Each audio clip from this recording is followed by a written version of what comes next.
কাকু, তুমি আমাদের কারেন্টের তার কেন কাটছো? এটা তোমাদের মিটার? হ্যাঁ, তা আমাদের মিটার। তোমার বাবা 3 মাস ধরে কারেন্টের বিল দেয়নি, তাই জন্য লাইন তো আমাকে কাটতেই হবে। তুমি যাও, তোমার বাবাকে ডেকে নিয়ে এসো। ঠিক আছে, আমি ডেকে আনছি।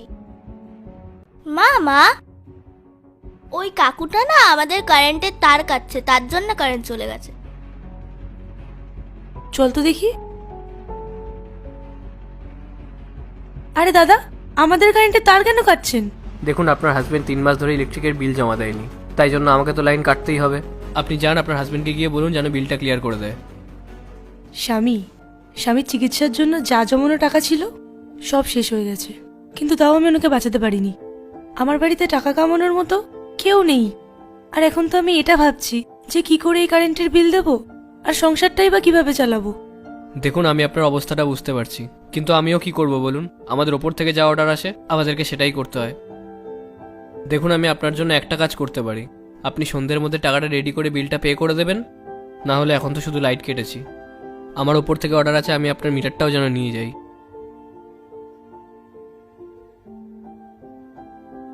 কি হয়েছে মা? উনি আমাদের কারেন্টের তার কেটে দিয়ে গেছে। কেন? কারণ আমরা 3 মাস ধরে কারেন্টের টাকা দিইনি।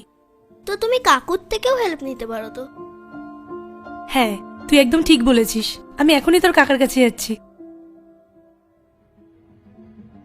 বৌদি দেখো, দাদা যখন অসুস্থ ছিল তখন আমি অনেক টাকা দিয়ে দাদাকে সাহায্য করেছি। এখন প্লিজ আমার কাছে কোনো টাকা চাইতে এসো না, আমার কাছে কোনো টাকা নেই। দেখো, আমি জানি যখন তোমার দাদা অসুস্থ ছিল তখন তুমিই সব সাহায্য করেছো, কিন্তু আমি তো তোমার কাছে বেশি কিছু চাইছি না। তুমি শুধু আমার ইলেকট্রিক বিলের টাকাটা দিয়ে দাও।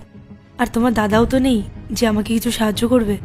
বৌদি, আমাকে আমার সংসার চালাতে হয়, আমি আর টাকা দিতে পারবো না। প্লিজ তুমি যাও এখান থেকে।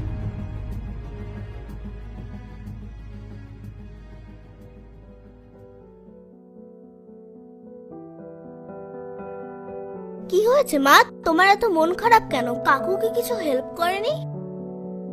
আজকের পর থেকে তোর আর কোনো কাকা নেই। আর হ্যাঁ, কারেন্টের জন্য টাকা জোগাড় হয়নি। আমাদেরকে এখন থেকে এই অন্ধকারে থাকারই অভ্যেস করে নিতে হবে। বলছি, নিতিনবাবুর বাড়ি কি এটাই?